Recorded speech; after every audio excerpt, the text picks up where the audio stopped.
Hello, everyone. Well, here we are. We've come to the last instalment of Roald Dahl's George's Marvellous Medicine. Now then, remember last time they tried to mix up a new medicine, trying to repeat the recipe, but of course George never wrote it down, so it's all gone a bit pear-shaped. And the last time, a chicken shrank into a tiny little chick. So, I wonder what they're going to do now. This particular chapter is called Goodbye Grandma. Still something you've left out, Mr. Cranky said. I can't think what it could be, George said. Give it up, Mrs. Cranky said. Pack it in. You'll never get it right. Mr. Cranky looked very forlorn, and George looked pretty fed up too. He was still kneeling on the ground with the spoon in one hand and the cup full of medicine in the other.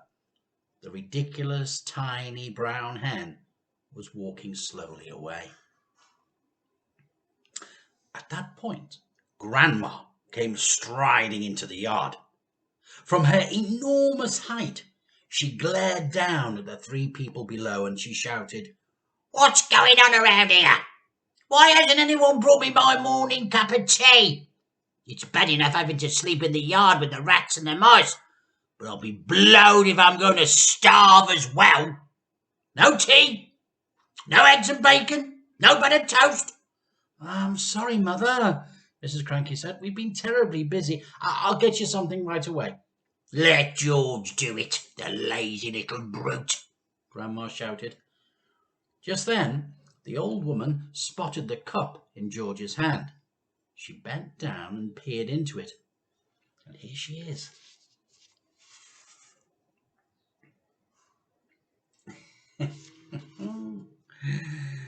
She saw that it was full of brown liquid. It looked very much like tea. "Oh!" she cried. "So that's your little game, is it? Eh? Look after yourself, all right, don't you? You made quite sure you got a nice cup of morning tea, but you didn't think to bring one to your poor old grandma. Always knew you were a selfish pig." "No, Grandma," George said. "This isn't—" "Don't lie to me, boy," the enormous old hag shouted. "Pass it up here this minute." "No!" cried Mrs. Cranky. "No, Mother, don't! That's not for you." "No, you're against me too," shouted Grandma. "My own daughter, trying to stop me having my breakfast, trying to starve me out." Mr. Cranky looked up at the horrid old woman, and he smiled sweetly. "Of course it's for you, Grandma," he said. "You take it and drink it while it's nice and hot." "Don't think I won't," Grandma said, bending down from her great height and reaching out a huge bony hand for the cup. "Hand it over, George." "No, no, Grandma," George cried out, pulling the cup away. "You mustn't! You're not to have it."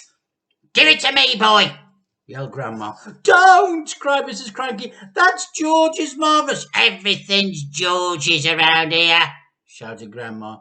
"George this, George that. I'm fed up with it." She snatched the cup right out of little George's hand and carried it high up out of reach. "Drink it up, Grandma," Mr. Cranky said, grinning hugely. "Lovely tea." "No!" the other two cried. "No, no!" But it was too late.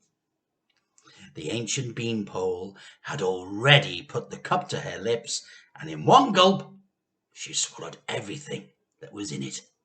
Just look at this. There she is.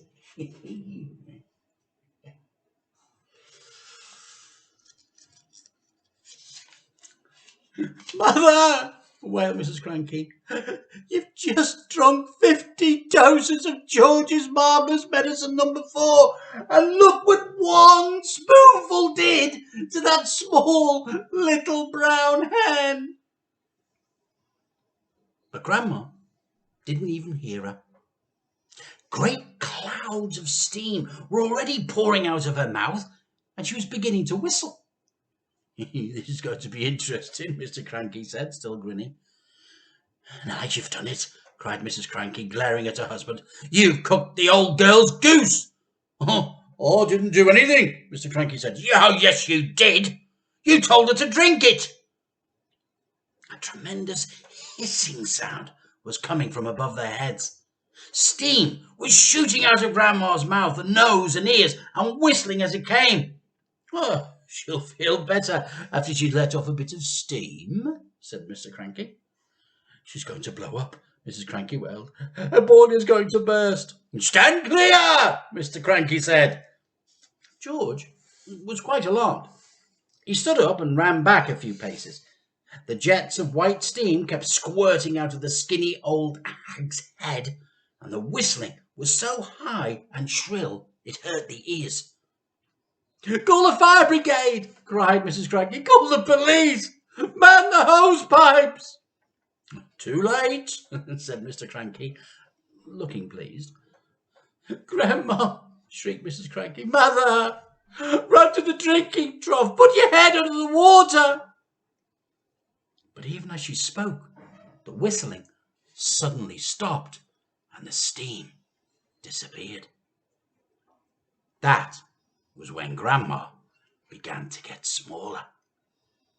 She had started off with her head as high as the roof of the house, but now she was coming down fast. "Watch this, George!" Mr. Cranky shouted, hopping around the yard and flapping his arms. "Watch what happens when someone has had 50 spoonfuls instead of 1. Very soon, Grandma was back to normal height. "Stop!" cried Mrs. Cranky. "That's right, just stop." But she didn't stop. Smaller and smaller she got. Down and down she went.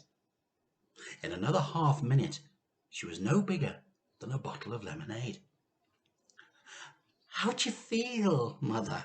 asked Mrs. Cranky anxiously.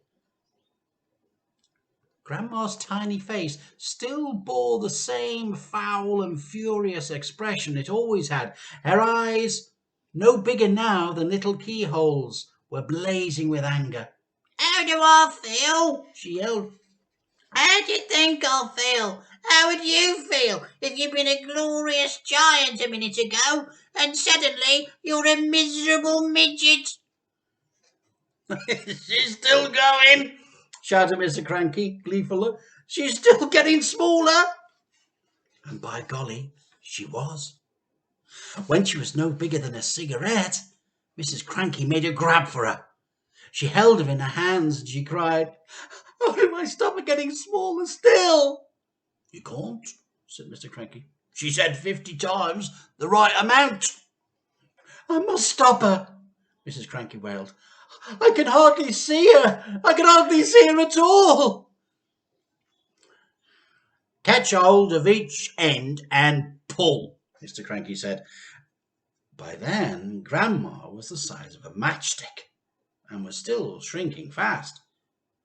A moment later, she was no bigger than a pin. Then a pumpkin seed. Then... "Where is she?"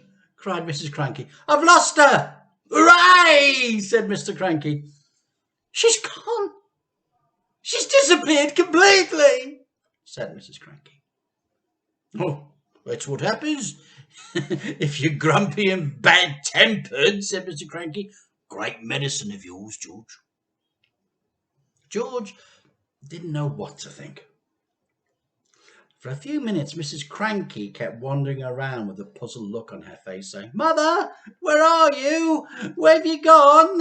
What have you got? What have you gone to? What's happening in there?"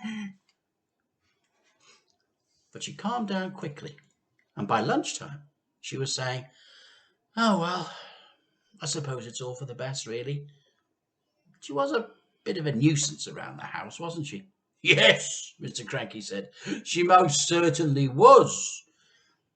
George didn't say a word. He felt quite trembly.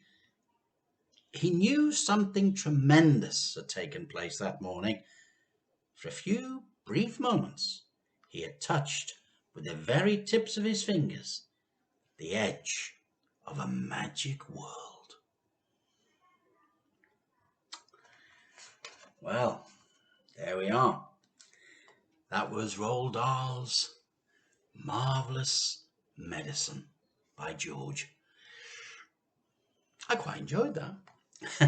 And I hope you did too. And, well, now we've come to the end. And of course, school is almost finished. By the time you've listened to this, school will be finished. And hopefully, all being well, I'll see you for real next September. Until then, take care, have a lovely summer holiday, and remember, if you can, read. Bye-bye for now.